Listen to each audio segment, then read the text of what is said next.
오늘 주신 말씀을 통하여 주의 은혜가 임하실 축원합니다. 특별히 이 말씀이 성령께서 우리에게 주시는 주의 음성이 되기를 축복합니다. 어려운 위기에 닥쳤을 때, 그것도 절체절명의 위기 속에서 자기가 마지막으로 의지하는 그 무언가를 붙들고 있을 때, 그리고 그 마지막 붙잡았던 것조차도 무너질 것 같은 위기 속에서 하나님 앞에 기도하는 한 선지자가 있었습니다. 그 사람은 하박국이라는 사람입니다. 하박국 선지자는 하나님께서 택하신 민족 이스라엘, 그리고 그 안에서 특별히 선택하신 도시 예루살렘, 그리고 그 안에는 하나님의 백성과 그리고 하나님의 성전이 세워져 있고, 그 안에서 예배와 주를 향한 찬미와 제사가 진행되고 있는 그 도시에 멸망한다라는 전가를 받게 됩니다. 하박국 선지자는 마음이 급했습니다. 그래서 하나님, 제가 주님께 드릴 질문이 있습니다. 첫째는요, 주님, 왜 하필이면은 그 녀석들입니까? 그 녀석들은 정말 아닙니다. 주님, 주변에 많은 나라가 있는데 왜 하필이면 갈대아 사람, 왜 하필이면 바벨론인들입니까?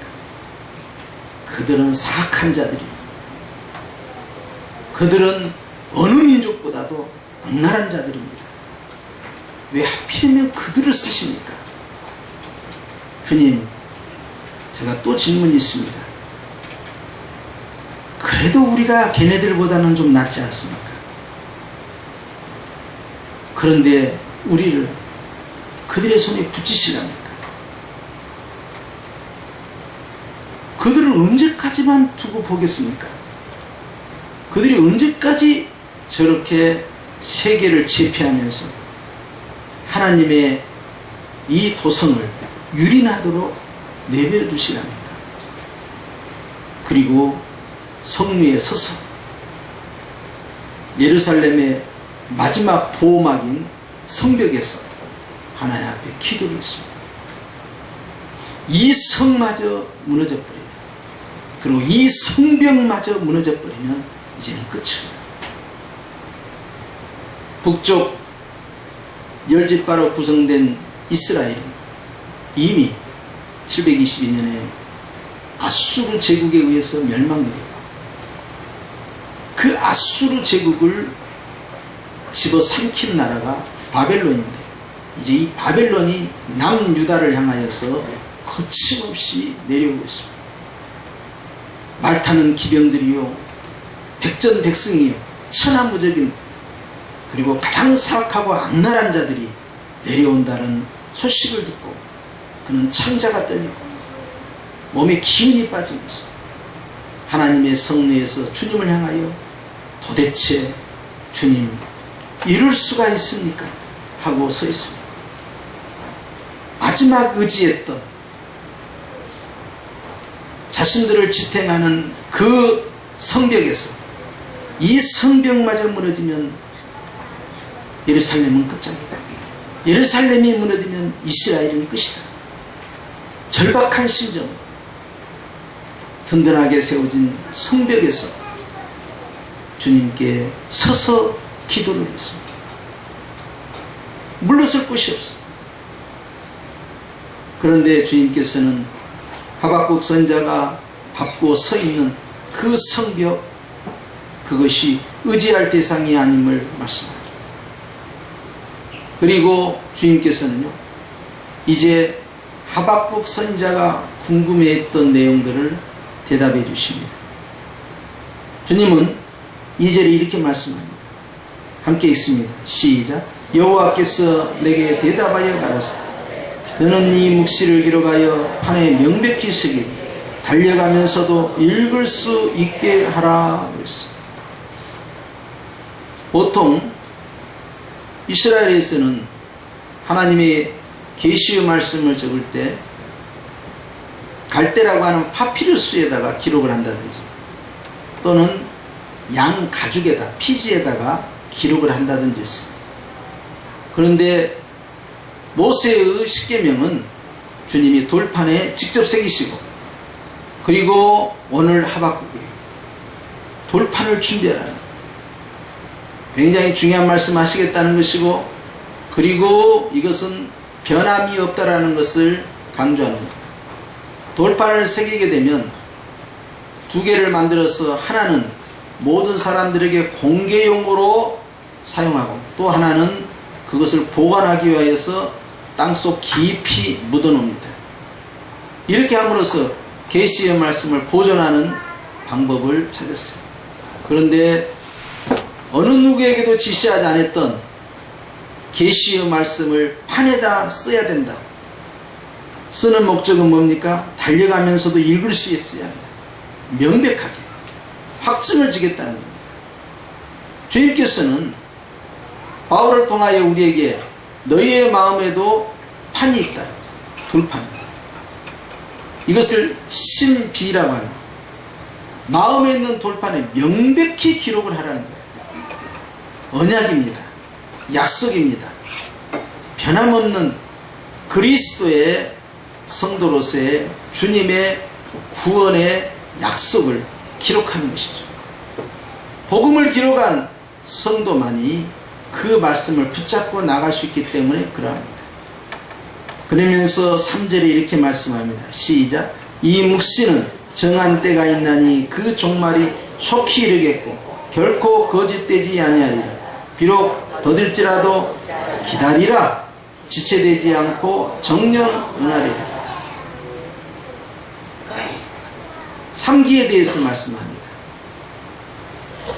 기대해라. 기도해라. 기다려라. 3기에 대해서 말씀하시면서 주님은 이제 비밀을 말씀합니다. 4절 시작. 보라, 그의 마음은 교만하며 그의 손에서 정직하지 못하냐. 여기에 그는 바벨론을 말합니다. 하박국아, 내가 안다. 내가 바벨론에서 잘 안다. 어느 민족보다도 사악하고 강포하며 어느 민족보다도 탐욕이 가득한지 내가 안다. 내가 들어쓰는 그들 내가 안다. 그들은 마음이 교만하다. 교만은 사단이 가지고 있는 대표적인 특징입니다. 사단은 거짓의 아비이면서 교만한 자. 교만하였기 때문에 그가 하나님을 찬미하는 자리에서 이탈하여 자기가 하나님처럼 되고자 하는 마음으로 타락한 천사입니다. 루시퍼는 하나님을 찬미하는 천사장이었습니다. 그러나 그는 그의 마음을 하나님 자리에 앉고 싶어하는 마음으로 끌어올렸습니다. 그의 교만이 그를 타락을 시켰습니다. 그런데 마치 바벨론은 교만한 자다. 하나님께서는 마음을 높이는 자, 교만한 자를 멀리 하시고 물리치시고 겸손한 자를 가까이 하신다라고 말씀합니다. 그의 속에는 정직하지 못하다. 온갖 거짓이 가득하다는 것이죠. 사단의 화신과 같이 그러면서 여전히 바벨론에 대해서 지적을 합니다. 그는 취한 자다. 5절 시작. 그는 술을 즐기며 그랬어요. 취해 있는 자입니다. 괴휼하며 교만하여 가만히 있지 아니하고 그 욕심 음부처럼 넓히며 또 그는 사망 같아서 족한 줄을 모르고 자기에게는 만국을 모으며 만미를 모으는 채워지지 아니하는 바다와 같이 채워지지 아니하는 음부와 같이 채워지지 아니하는 인간의 그 욕망, 끝없는 집착과 소유욕, 아무리 가져도 더 갖고자 하는 그 욕망의 집착이 바로 죄악의 본성입니다. 바로 이것을 바벨론에 대해서 지적을 합니다. 바벨론은 끝없는 정복사역을 통해서 자기들의 지경을 넓혀가고자 했습니다. 그들은 끝이 없었습니다. 지구의 절반을 정복한다 한들 만족이 없는 자들. 그 무리가 다 속담으로 그를 평론하며 조롱하는 씨로 그를 풍자하지 않겠느냐. 주변 국가들이 어떻게 그들에 대해서 평가하겠느냐는 거예요. 이르기를 화 있을진저 자기 소유 아닌 것을 모으는 자여 네 거 아닌데 왜 가지려고 하느냐 하는 거예요. 언제까지 이르겠느냐. 볼모 잡은 것으로 무거운 짐진 자여. 끝없는 정복사업에 대한 엄중한 경고가 나오고 있습니다. 그러면서 바벨론을 뒤집어 엎을 사건이 7절에 나옵니다. 시작. 너를 물 자들이 호련히 일어나지 않겠느냐. 너를 괴롭게 할 자들이 깨지 않겠느냐. 내가 그들에게 노략을 당하지 않겠느냐 그랬습니다. 바벨론을 무너뜨리는 자는 이스라엘이 아닙니다. 바벨론을 무너뜨린 자는 유대인들이 아닙니다. 바벨론을 무너뜨린 자는 바로 메데 바사족에 의해서 무너집니다. 그리고 그 나라는 사라지고 페르시아라는 나라를 세우게 됩니다. 그 페르시아의 일대 왕이 고레스입니다. 그런데 바벨론 포로로 끌려가기 훨씬 수백 년 전에 이사야 선지자가 예언을 합니다. 기름 부음을 받은 나의 종 고레스여 실명이 거명되기 시작합니다. 많은 후대학자들은 깜짝 놀랍니다. 수백 년 전에 이미 고레스에 대한 예언이 나오기 시작합니다. 내가 택한 나의 종, 이스라엘 백성을 포로에서 돌아오게 만들 나의 종 고레스, 주님이 계속 칭찬합니다. 신약의 학자들은 그 고레스를 메시아 그리스도를 향하게 만듭니다. 진정한 포로로부터 자유케 하는 이사야에서 60장 1절 2절에 나와 있는 기름 부음을 받은 자의 성취로 보고 있습니다. 그렇기 때문에 예수님께서 세례 요한에게도 동일한 말씀을 증가하시면서 메시아임을 드러냈죠. 그런데 수백 년 후에 있을 고레스를 주님이 말씀하시면서 하박국 선지자를 통하여 또 여전히 고레스를 암시하는 말씀을 줍니다. 바로 그가 바벨론을 무너뜨린다. 내가 무너뜨린 게 아니에요. 우리가 무너뜨린 게 아니에요. 주님이 다르게 무너뜨린 거예요. 8월 15일 날 우리는 일제로부터 해방이 되었습니다. 임시정부가 있었고 많은 광복군 그리고 독립군들의 운동이 있었음에도 불구하고 우리 자력의 힘으로 스스로 독립을 한 것은 아니었습니다. 우리는 저항을 했지만 일제를 무너뜨릴 만한 힘은 없었습니다. 그런데 전 세계를 정복하려는 히틀러와 함께 무솔리니 그리고 일제는 삼각구도를 형성하면서 아시아권에서 전쟁을 주도해 갔는데 백전백승으로 이겨나가기 시작했습니다. 중국도 러시아도 속수무책이었어요. 그런데 야욕이 생겼습니다. 하와이를 향하여서 몰래 밤새도록 달려가서 진주만을 공격하기 시작합니다. 이 사건을 통해서 미국에서는 옳지 잘 걸렸구나. 그러지 않아도 소련이 영역을 넓혀가면서 2차 대전에 참여해서 이제 자기들의 기득권을 유지하려고 하는데 기회는 이때구나. 딱 걸렸어. 그리고는 2차 대전에 참여하게 되고 여지없이 두 개의 핵을 일본에 투하합니다. 이 두 개의 핵으로 인해서 사실 전쟁의 성패가 결정된 거예요. 아시아권에서 완전히 끝나게 되죠. 그리고 선왕이라 하는 자는 바로 항복을 선언합니다. 3.1운동이 일어난 1919년 이후에 고종황제의 장례식을 비롯해서 일어났던 전국적인 독립운동은 사실 소멸상태로 들어간 지가 진즉입니다.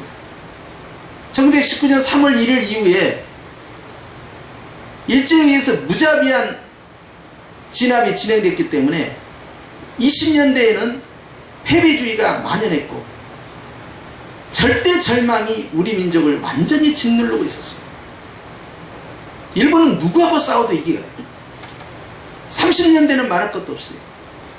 미래가 보이지 않는 상황이기 때문에 많은 애국지사들이 친일파로 전향하기 시작합니다.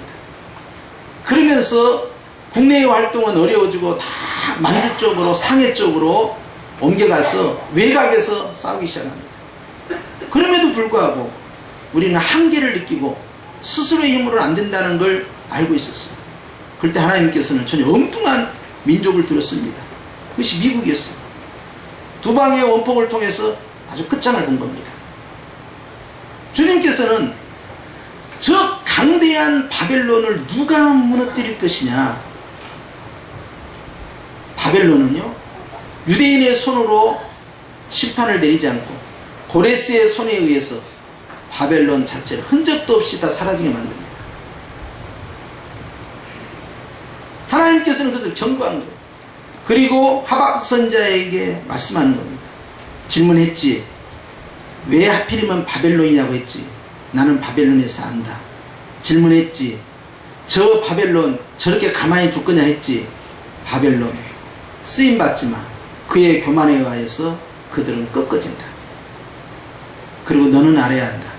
지금 네가 관심을 가져야 할 것은 왜 저런 것들을 들어서서 우리를 때리십니까?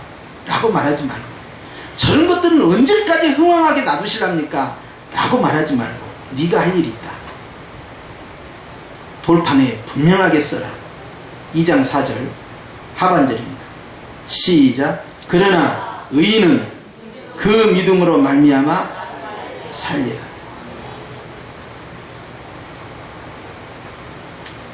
절대 절망의 낭떠러지에서 마지막 보류인 성벽에 서서 이 성마저 무너지지 않는다. 이 성벽이 무너지면 안 됩니다. 우린 다 끝납니다, 주님. 그런데 주님은 그 내려놓으라는 거예요. 네가 붙잡고 있는 거예요. 예레미야는 선언합니다. 우리는 항복해야 한다. 항복하는 길만이 살 길이다. 예레미야는 매국노로 지탄을 받습니다. 눈물의 선지자 예레미야는 계속 선포합니다. 우리가 살고 싶다면 다 항복해서 바벨론으로 가야 한다. 기한은 70년이다. 그 안에는 돌아오지 못한다. 이스라엘 백성들은 받아들일 수 없었어요.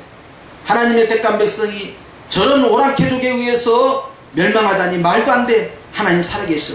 하나님 우리 편일 거야. 결단코 그런 일이 있을 수 없어. 예레미야는 그만 내려놓으라고 합니다.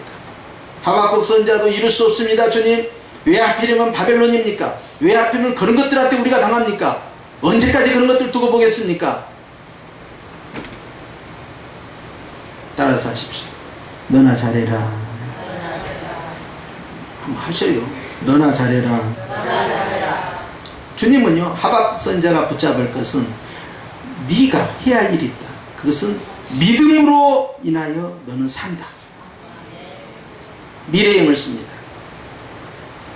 미래의 희망은 믿음이다. 사도 바울은 이것을 붙잡고 있어요. 하박국 선지자는 민족의 구원을 어떻게 합니까? 미래의 구원을 어떻게 합니까? 믿음이다. 사도 바울은 로마서 1장 17절과 갈라디아 3장 11절에 우리의 구원은, 죄악에서의 구원은 오직 믿음으로 말미암는 것이다. 마르틴 루터는 1517년 10월 30일에 독일의 비텐베르그 대학에 있는 성당에서 그 성당문에 95개 조항을 지리선을 교황을 향하여 붙이면서 선언을 합니다. 나는 바울이 믿었던, 하박국 선지자가 믿었던 그 믿음으로 말미암아 산다라는 그 말씀을 붙잡고 나는 선언한다. 거짓된 교리에 대해서, 무너진 교회를 향하여서 행위로 구원을 받는다라는 교황의 잘못된 가르침에 대해서 나는 항거한다. 거짓 진리에 대해서 들고 일어났던 말씀이 바로 하박국서 2장 4절이요 로마서 1장 17절의 말씀이었습니다. 민족의 구원을 향해서도 믿음, 개인의 구원을 향해서도 믿음, 거짓된 교권으로부터, 교리로부터의 구원도 믿음. 하박국이나 또는 바울이나 마르틴 루터나 동일하게 각각의 위기 상황에서 그가 붙잡았던 것은 믿음이었어요. 2018년 8월 12일 성형교회 주님은 말씀하십니다. 너는 무엇으로 살기를 원하느냐? 너의 미래는 무엇으로 열기를 원하느냐? 네가 살아가면서 현재든 미래든 절체절명의 위기 상황이 있다. 네가 믿었던 그것이 무너질 때, 그것이 건강이든 그것이 물질이든 그것이 사업이든 그것이 가족이든 그것이 네가 지금까지 해왔던 어떤 축적된 스펙이든 그 모든 것이 무너질 때가 있다. 너는 어떻게 할 거냐? 이 절망의 끝자락에서 너는 어떻게 할 거냐? 마지막 믿었던 그 성벽마저 무너진다는 소식을 들었을 때 너는 어떻게 할 거냐? 하박국은 이렇게 했다. 바울은 이렇게 했다. 루터는 이렇게 했다. 그럼 성경교회는 어떻게 할 거냐? 네 미래를 어떻게 열 것이냐? 어떻게 세울 것이냐? 주님은 우리에게 묻는 겁니다. 어떻게 할 거냐? 더 이상 희망은 없다. 완전히 무너졌다. 이제는 끝이다. 라고 할 때 주님은 하박국에 끝난 것이 아니라고 선포하는 거예요.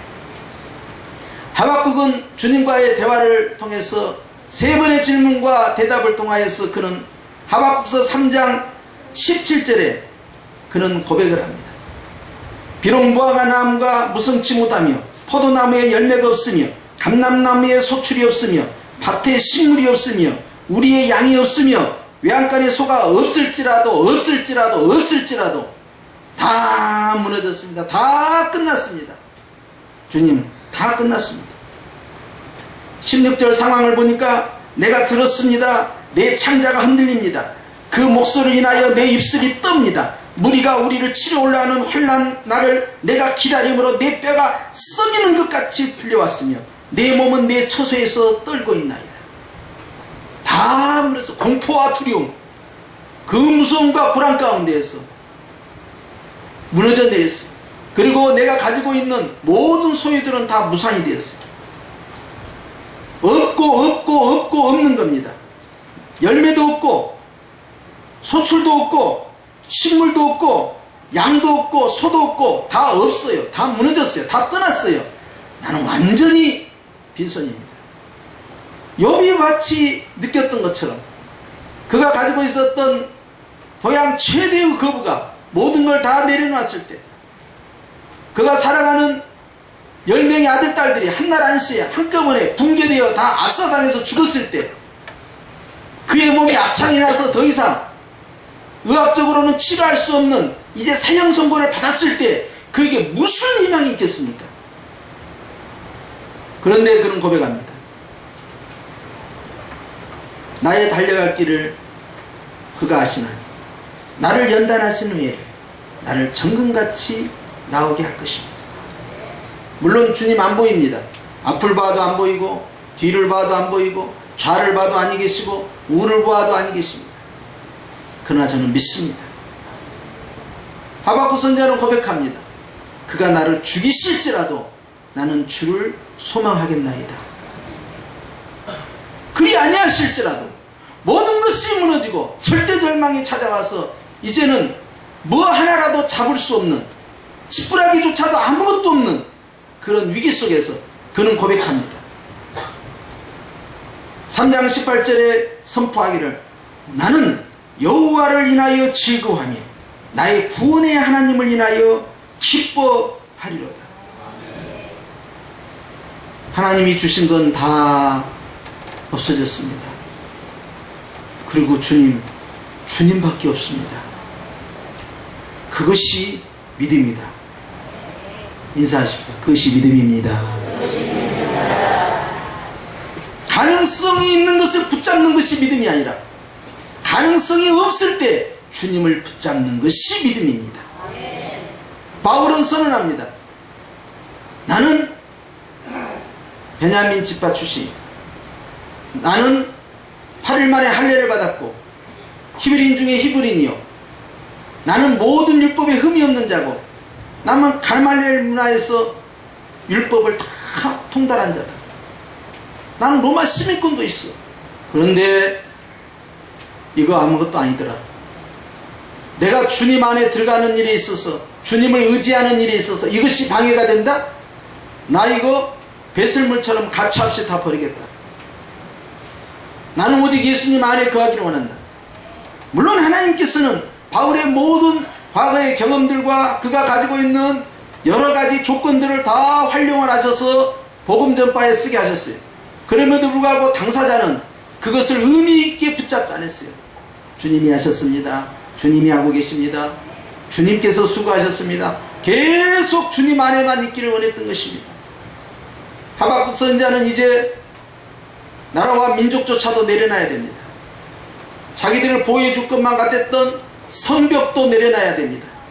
외교적으로도 풀 수 없습니다. 군사적으로 풀 수 없습니다. 지형적으로 어떤 방법으로도 풀 수가 없습니다. 이제는 다 내려내야 합니다.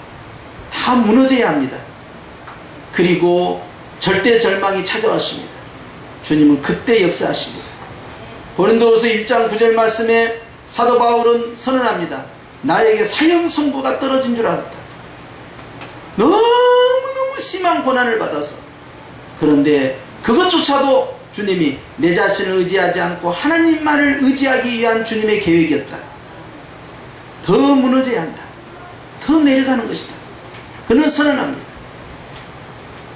그래서 하박국은 나라와 민족을 죽이느냐 살리느냐 하는 것은 바로 믿음에 달려있다는 걸 선포합니다. 하나님에 대한 믿음입니다.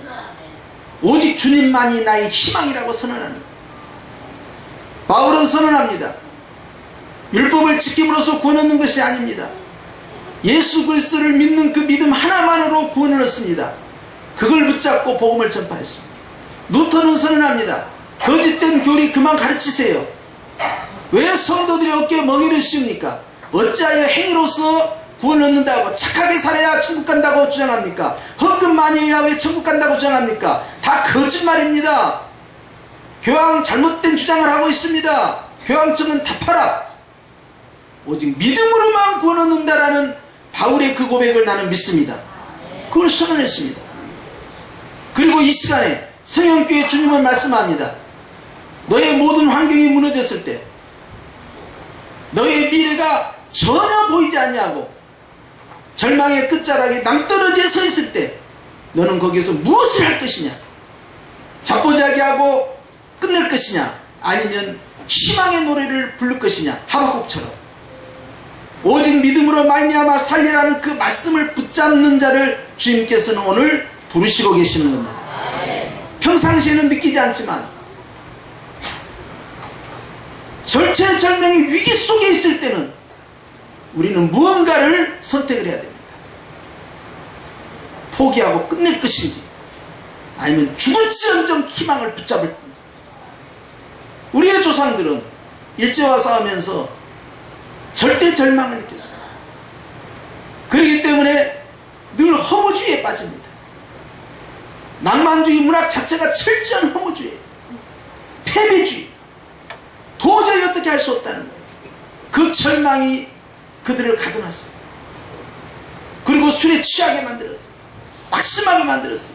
고국을 떠나게 만들었어요. 희망은 더 이상 오지 않은 것 같았어요. 그러나 희망은 주님이 다른 방법으로 오게 만들었어요. 우리의 노력이 아니라 다른 나라의 힘을 통해서 우리를 괴롭혔던 일본을 정리하신 겁니다. 지금 이 시대에 있어서 저는 누가 교만한 자냐? 지금에 있어서는 우리에게는 중국이 교만한 자입니다. 중국은 철저한 교만한 자예요. 왜? 중화사상 자체가 교만덩어리예요.